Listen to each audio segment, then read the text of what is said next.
Vamos a orar. Señor, guíanos con tu Santo Espíritu para entender tu palabra que es verdad. Oramos agradecidos hoy por escucharla y entenderla. En el nombre de Jesús. Amén. Continuamos hoy, amigo oyente, nuestro estudio de Génesis, el primer libro del Antiguo Testamento. En nuestro programa anterior estábamos considerando la salida de Jacob de la casa de Labán, y dijimos que no le había avisado a Labán que se iba. Y nos detuvimos en el versículo 21 del capítulo 31, donde dice: Huyó pues con todo lo que tenía, y se levantó y pasó el Éufrates, y se dirigió al monte de Galaad. Anotamos que ya había avanzado bastante porque el monte de Galaad queda al oriente del río Jordán. Consideremos ahora que Labán descubre que Jacob ha huido y le persigue. Leamos los versículos 22 al 24 de este capítulo 31 de Génesis. Y al tercer día fue dicho a Labán que Jacob había huido. Entonces Labán tomó a sus parientes consigo y fue tras Jacob camino de 7 días, y le alcanzó en el monte de Galaad. Y vino Dios a Labán arameo en sueños aquella noche, y le dijo: Guárdate que no hables a Jacob descomedidamente. Notamos que Labán viaja a toda velocidad para poder alcanzar a Jacob. Y por supuesto no intentaba nada bueno en cuanto a Jacob. Opinamos que estaba lo suficientemente enojado como para darle muerte, y lo hubiera matado si no hubiera sido porque Dios intervino.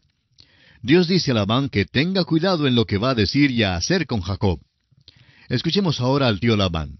Es un pícaro mañoso. Ha estado viajando, voceando amenazas y deseoso de recobrar todas las posesiones que Jacob había llevado. Sin duda quería matar a Jacob y llevar de vuelta a sus 2 hijas y sus nietos. Pero Dios, como dijimos, tuvo que intervenir para proteger a Jacob.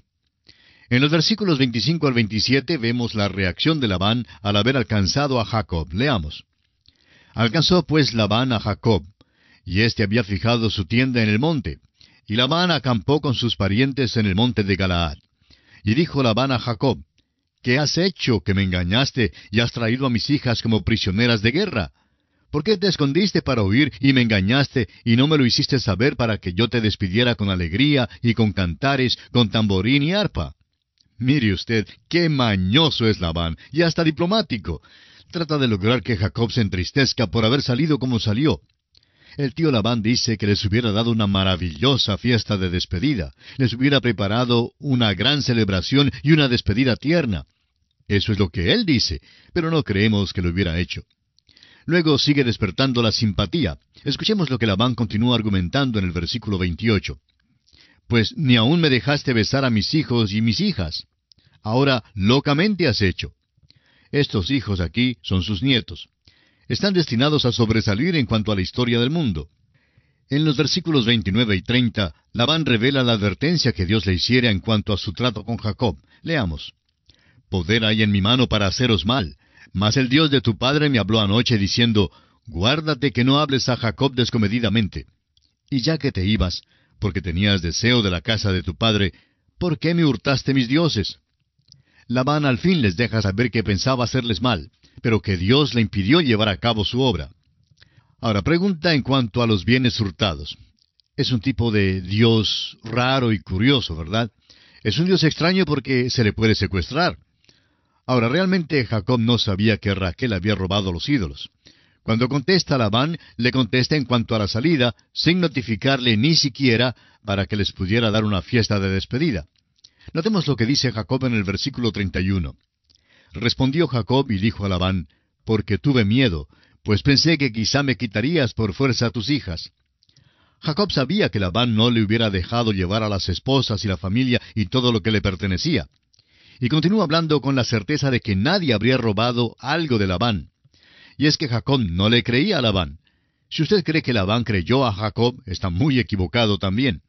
No tenía ninguna confianza el uno en el otro.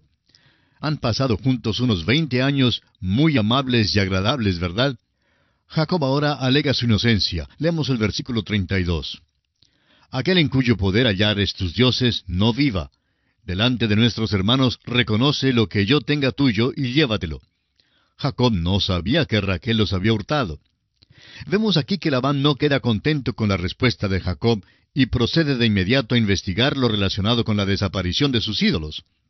Leamos los versículos 33 al 35 de este capítulo 31 de Génesis, que dicen: Entró Labán en la tienda de Jacob, en la tienda de Lea, y en la tienda de las 2 siervas, y no los halló. Y salió de la tienda de Lea, y entró en la tienda de Raquel. Pero tomó Raquel los ídolos, y los puso en una albarda de un camello, y se sentó sobre ellos. Y buscó Labán en toda la tienda, y no los halló. Y ella dijo a su padre: No se enoje mi señor, porque no me puedo levantar delante de ti, pues estoy con la costumbre de las mujeres. Y él buscó, pero no halló los ídolos. En realidad, Labán esperaba que una de las hijas los tuviera. Raquel es una mujer muy mañosa también. Es hija de su padre. Los había hurtado y los puso en una albarda de un camello, es decir, en esa especie de silla de montar que el camello llevaba. Luego se sentó sobre ellos y pidió a su padre que la disculpara. Le dijo que no podía levantarse porque no se sentía bien aquel día, y todo el tiempo estuvo sentada sobre los ídolos. ¿Qué escena más realista es la que tenemos aquí? ¡Qué cuadro el que nos da esta familia! Jacob se siente algo confiado ahora. Los ídolos no pueden ser encontrados, y Jacob está seguro de que no se encontrarán en ninguna parte. Quiere regañar al suegro, quien le ha perseguido. Ahora escuchemos su queja. Francamente, este es el curso que él aprobó y ahora está recibiendo su título universitario, su título de la Universidad del Sufrimiento. Leamos ahora el versículo 36 de Génesis, capítulo 31, que dice: Entonces Jacob se enojó y riñó con Labán. Y respondió Jacob y dijo a Labán: ¿Qué transgresión es la mía? ¿Cuál es mi pecado para que con tanto ardor hayas venido en mi persecución? Jacob increpa ahora a su suegro por la forma agresiva en que trata de encontrar los ídolos que, según Labán, sospecha que Jacob los ha robado. Sigamos escuchando la defensa que hace Jacob ante su suegro. Leamos los versículos 37 y 38 que dicen: Pues que has buscado en todas mis cosas, ¿qué has hallado de todos los enseres de tu casa? Ponlo aquí delante de mis hermanos y de los tuyos, y juzguen entre nosotros. Estos 20 años he estado contigo. Tus ovejas y tus cabras nunca abortaron, ni yo comí carnero de tus ovejas. Labán ni siquiera le daba la comida. Jacob tuvo que pagarla. Sigamos escuchando los argumentos de Jacob en el versículo 39. Nunca te traje lo arrebatado por las fieras. Yo pagaba el daño. Lo hurtado así de día como de noche, a mí me lo cobrabas. Jacob no tenía seguro de ninguna clase. Cuando un corderito era robado o era muerto por un animal feroz, Jacob tenía que pagarlo. Amigo oyente, créanos que este Labán era un capataz duro. En el versículo 40, Jacob sigue sacando a la luz la dura actitud de su suegro. De día me consumía el calor y de noche la helada, y el sueño huía de mis ojos. Jacob no tomó las vacaciones en el verano, y además cuando tenía frío, todavía tenía que quedarse afuera con las ovejas y los otros animales. Durante muchas noches, Jacob tenía que vigilar para proteger el ganado. En el versículo 41, Jacob sigue exponiendo su queja. Así he estado 20 años en tu casa, 14 años te serví por tus 2 hijas, y 6 años por tu ganado, y has cambiado mi salario 10 veces. Escúchelo usted, esto es lo que le pasó a Jacob. Aquí está el hombre engañador recibiendo su propia medicina. Pensaba salirse con la suya, pero note usted que realmente no pudo hacerlo. Dios no pasó por alto su pecado, porque Dios ha dicho que Él no puede ser burlado, pues todo lo que el hombre sembrare, eso también segará. Jacob rehusó someterse a Dios en casa, y ahora tuvo que someterse a su tío. Jacob vino con dignidad a recibir una esposa, pero fue hecho un siervo porque Dios respeta los derechos del primogénito. Jacob había engañado a su padre, y él ahora es engañado por su suegro. Jacob, siendo el hijo menor, se hizo pasar por el mayor. Luego descubrió que le fue dada la hija mayor cuando pensaba recibir la hija menor como esposa. Manifestó un espíritu mercenario, el cual se mostró en su modo de conseguir la primogenitura, permitiendo a la madre cubrir sus manos con las pieles de los cabritos. Más adelante veremos que sus propios hijos le engañan del mismo modo. Degollaron un cabrito y tiñeron la túnica de diversos colores de su hijo menor, José, con la sangre. Amigo oyente, la sentencia bíblica afirma: todo lo que el hombre sembrare, eso también segará. Jacob dice ahora que a no ser porque Dios está con él, su situación sería muy diferente. Escuchemos lo que él dice en el versículo 42. Si el Dios de mi padre, Dios de Abraham, y temor de Isaac, no estuviera conmigo, de cierto me enviarías ahora con las manos vacías. Pero Dios vio mi aflicción y el trabajo de mis manos, y te reprendió anoche. A Jacob le ha llegado su hora de expresarse. Ahora piensa partir de la presencia de Labán, y se despiden haciendo primero el siguiente pacto. Leamos los versículos 43 al 49. Respondió Labán y dijo a Jacob: Las hijas son hijas mías, y los hijos hijos míos son, y las ovejas son mis ovejas, y todo lo que tú ves es mío. ¿Y qué puedo yo hacer hoy a estas mis hijas, o a sus hijos que ellas han dado a luz? Ven pues ahora y hagamos pacto tú y yo, y sea por testimonio entre nosotros dos. Entonces Jacob tomó una piedra y la levantó por señal. Y dijo Jacob a sus hermanos: Recoged piedras, y tomaron piedras e hicieron un majano, y comieron allí sobre aquel majano. Y lo llamó Labán Jegar Shaaduta, y lo llamó Jacob Galaad. Porque Labán dijo: Este majano es testigo hoy entre nosotros dos. Por eso fue llamado su nombre Galaad. Y Mispa, por cuanto dijo: Atalaya Jehová entre tú y yo, cuando nos apartemos el uno del otro. Ellos hacen un pacto. Y estas últimas palabras han sido usadas por sociedades de jóvenes en muchas partes y por otros grupos como una bendición. Pero no creemos que debe ser usado en esa forma. Lo que realmente sucede aquí es que se hace un pacto entre dos pícaros que prometen no robarse más el uno al otro. Atalaya Jehová entre tú y yo cuando nos apartemos el uno del otro. Esto quiere decir que el Señor te vigile a ti para que no me robes más. Eso es exactamente lo que están diciendo estos hombres. Y después de esto se apartan. Veamos a continuación otros puntos sobresalientes de este pacto surgido entre Jacob y Labán. Leamos los versículos 50 al 52 que dicen: Si afligieres a mis hijas, o si tomares otras mujeres además de mis hijas, nadie está con nosotros. Mira, Dios es testigo entre nosotros dos. Dijo más Labán a Jacob: He aquí este majano, y he aquí esta señal que he erigido entre tú y yo. Testigo sea este majano, y testigo sea esta señal, que ni yo pasaré de este majano contra ti, ni tú pasarás de este majano, ni de esta señal contra mí, para mal. El Dios de Abraham y el Dios de Nachor juzgue entre nosotros, el Dios de sus padres. Y Jacob juró por aquel a quien temía Isaac su padre. Entonces Jacob inmoló víctimas en el monte, y llamó a sus hermanos a comer pan, y comieron pan, y durmieron aquella noche en el monte. Y se levantó Labán de mañana, y besó sus hijos y sus hijas, y los bendijo, y regresó y se volvió a su lugar. El majano en Mispa quedó como testigo entre Labán y Jacob. Los dos prometieron no cruzar al otro lado para mal. Y esto concluye nuestro estudio del capítulo 31 del libro de Génesis. Nos encontramos ahora en el capítulo 32. Este es uno de los grandes capítulos de la Biblia, y por supuesto que ya hemos dicho esto antes. Bueno, es que hay muchos grandes capítulos de la Biblia, y este es uno de ellos. La crisis en la vida de Jacob en Peniel se relata en este capítulo, y el nombre de Jacob es cambiado por el de Israel, que quiere decir el que lucha. Este es un punto decisivo en la vida de Jacob, pero no es su conversión. Era hombre de Dios, aunque por cierto había vivido en la carne hasta aquí. Hasta la crisis en Peniel, Jacob es un ejemplo del hombre de Dios que vive por el poder de la carne. Después de la crisis, es el hombre de Dios que llega al lugar donde le permite a Dios que le guíe. Por eso se nos manda que tengamos mucho cuidado en juzgar a los hombres si son cristianos o no. Hay muchísimas personas que no parecen ser cristianos, y sin embargo lo son. Eso queda en las manos de Dios. Hay cristianos que no se portan como cristianos, y que dan muy poca evidencia de su cristiandad. Jacob no dio ninguna evidencia de la suya, excepto aquellas ocasiones cuando Dios se le apareció y él respondió en alguna manera. Dios no puede dejar que Jacob siga así.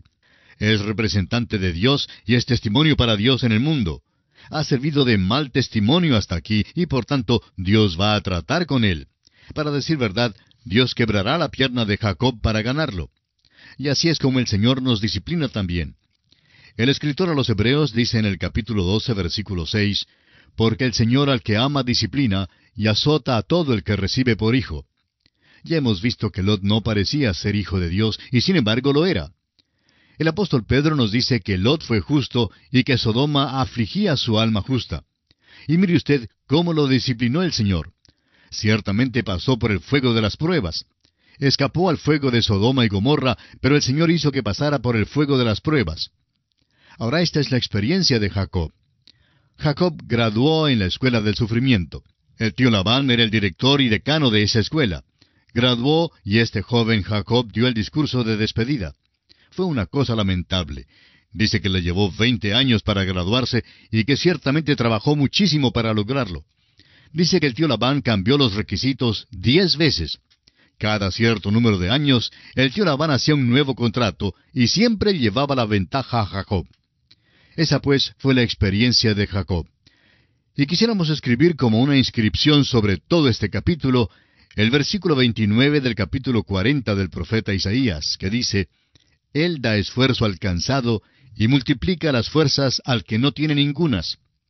Dios obra en la vida de este hombre, y ahora esta es su experiencia. Leamos entonces los primeros 2 versículos de este capítulo 32.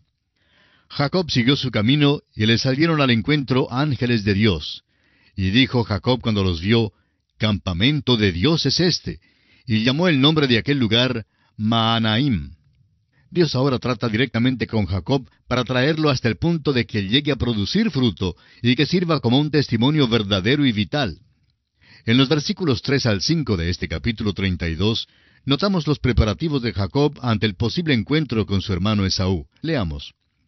Y envió Jacob mensajeros delante de sí a Esaú su hermano, a la tierra de Seir, campo de Edom, y les mandó diciendo, Así diréis a mi señor Esaú, así dice tu siervo Jacob, con Labán he morado, y me he detenido hasta ahora, y tengo vacas, asnos, ovejas, y siervos y siervas, y envío a decirlo a mi señor para hallar gracia en tus ojos.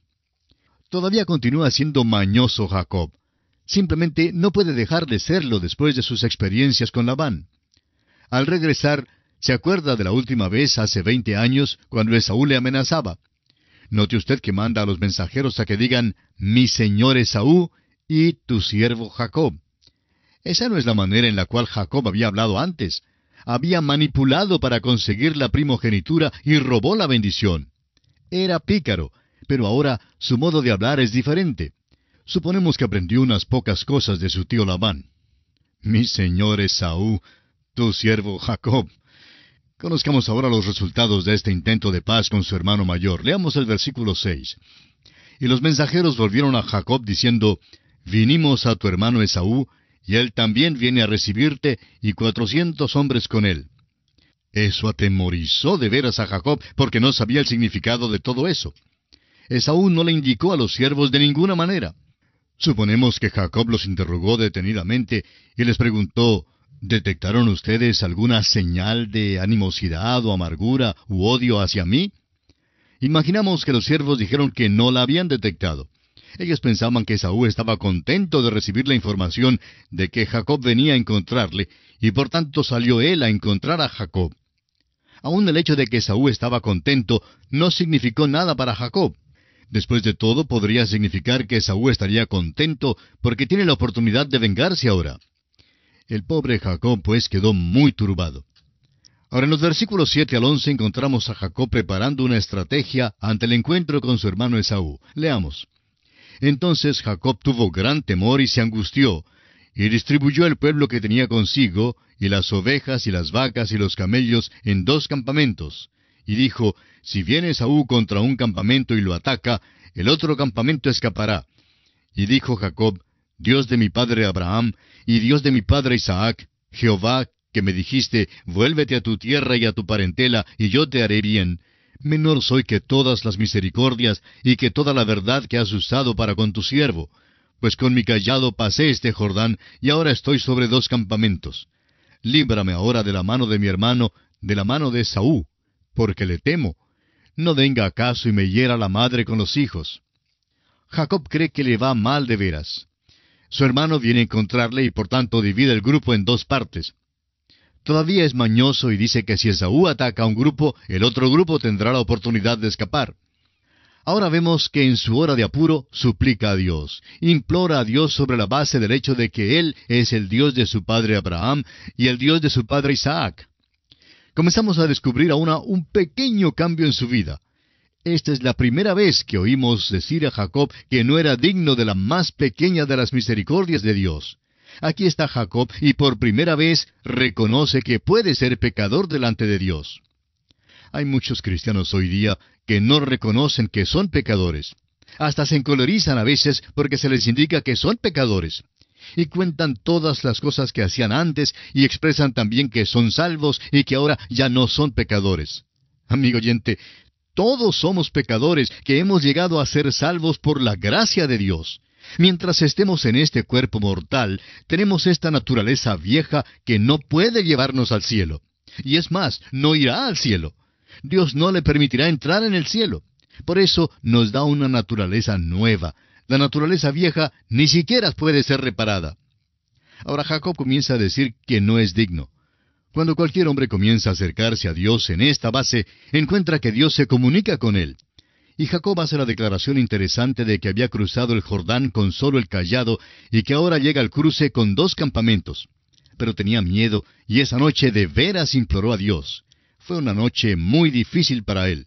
Y lo peor del caso es que ni siquiera había llevado una aspirina con él. No llevó con él ni siquiera una aspirina. Fue una noche verdaderamente difícil. Veamos ahora los versículos 13 al 16. Y durmió allí aquella noche, y tomó de lo que le vino a la mano un presente para su hermano Esaú: 200 cabras y 20 machos cabríos, 200 ovejas y 20 carneros, 30 camellas paridas con sus crías,